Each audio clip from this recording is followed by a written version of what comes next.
All right, hey everyone, Jammer here from Jammer's Wrestling Magazine collection, and today I'm doing a little video on the legacy of the greatest Intercontinental Champion of all time, the Honky Tonk Man. Now, to say he's the greatest is very subjective.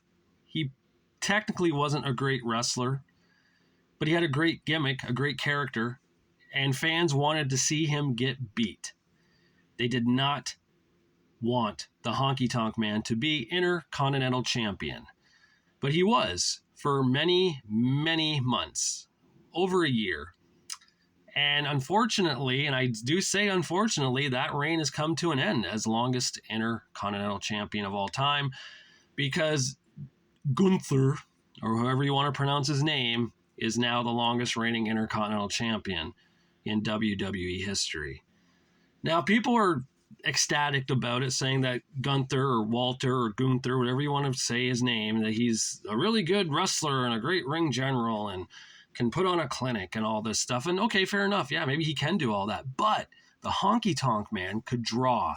He could bring fans in because fans wanted to see him get his ass beat, whether it be by Ricky the Dragon Steamboat, the man he defeated to win the Intercontinental title, whether it be by Randy Macho Man Savage, who he smashed a guitar over the head on Saturday night's main event, also helping create the Mega Powers at that moment, or whether it be the likes of Hacksaw Jim Duggan, or Bam Bam Bigelow, or Brutus the Barber Beefcake.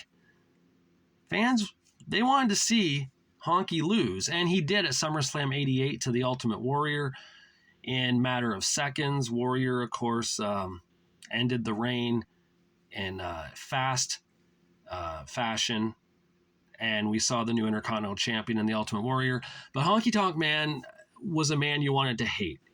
You did not want to see this man hold that title, and it is weird to think he was the longest reigning Intercontinental Champion of all time, too, when you look back. I really thought in 1998 that The Rock was going to, hold on to the Intercontinental title and maybe beat the Honky Tonk Man's record. It didn't happen. And then again in 2004, I thought the same with Randy Orton, that he would hold it and beat the record. It didn't happen. But Honky Tonk Man's record is now done. And it is a shame, because I think you can ask a non-wrestling fan who Gunther is and who the Honky Tonk Man is, and they're going to know who the Honky Tonk Man is. And 20 years, 25 years from now, if you look back, fans are still going to enjoy Honky Tonk Man's reign more so than Gunther's. And I was hearing things, too, being said like, well, Gunther defends the title much more than Honky Tonk Man because Honky Tonk Man only did taped shows back in the day for like the entire month. That person has no knowledge of what professional wrestling was in the 80s.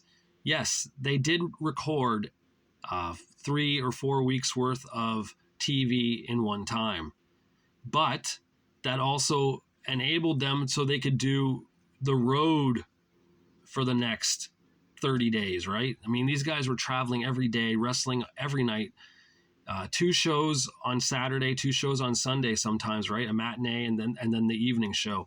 Honky Tonk Man wrestled way more than Gunther ever did, defending that Intercontinental title. And there's a website out there for if you people who don't believe me, look it up. It's the historyofwwe.com. Go to the WWE section, put in the year 1987, and then put in the year 1988 and look at the matches the Honky Tonk Man did, the title defenses, the opponents. It's all there. The guy wrestled, probably 6 times a week and had 1 day off to rest and change his clothes and get back on the road again. Sometimes they didn't have that. They had to have enough clothes for 21, 22 days in a row. They're not lying when they said they wrestled a lot during that time frame. Honky Tonk Man defended the Intercontinental title way more than Gunther ever did or ever will. And yes, Gunther's had some great matches with the likes of Sheamus and Drew McIntyre and even Chad Gable recently on Monday Night Raw. All great matches. I won't say they're not.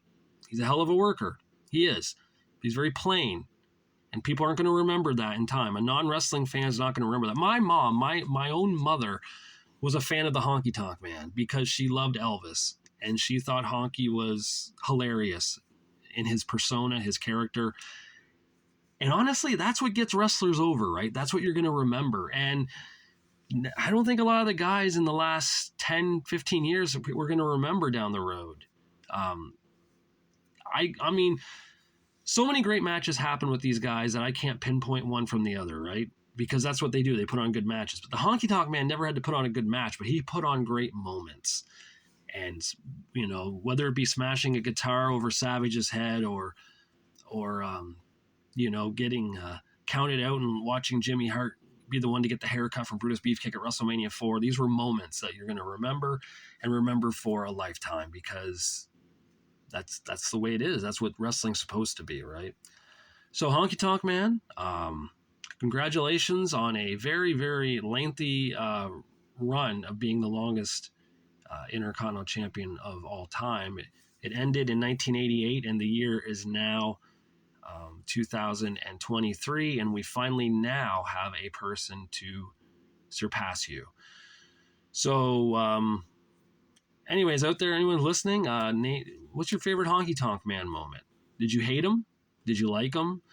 What was your favorite match with him? You know, I mean, he could do some. He was entertaining. Let's be honest. He was an entertaining person in the ring, and he was an entertaining Intercontinental Champion. All right. Well, on that now, let me just say quickly that I think I'm up to like 216 subscribers or something like that. It's pretty crazy. It's like more than I thought I'd get in this short period of time. So I thank you all. Thank you for all the comments. I'm glad I'm getting back to you. It's been fun interacting with you guys about things.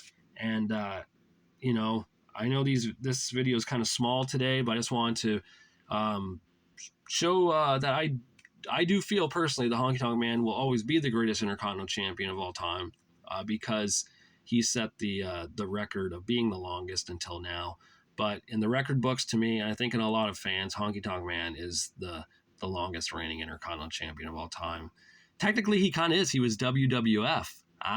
So there we go. There's how we can differ. Was it differentiate? Is that the word I'm looking for? We can do that. Gunther is the longest reigning WWE Intercontinental Champion. Honky Tonk Man is the longest reigning WWF Intercontinental Champion. So there we go. Now we have it. All right. Thanks everyone for watching. And until I do another video, I'll talk to you guys later.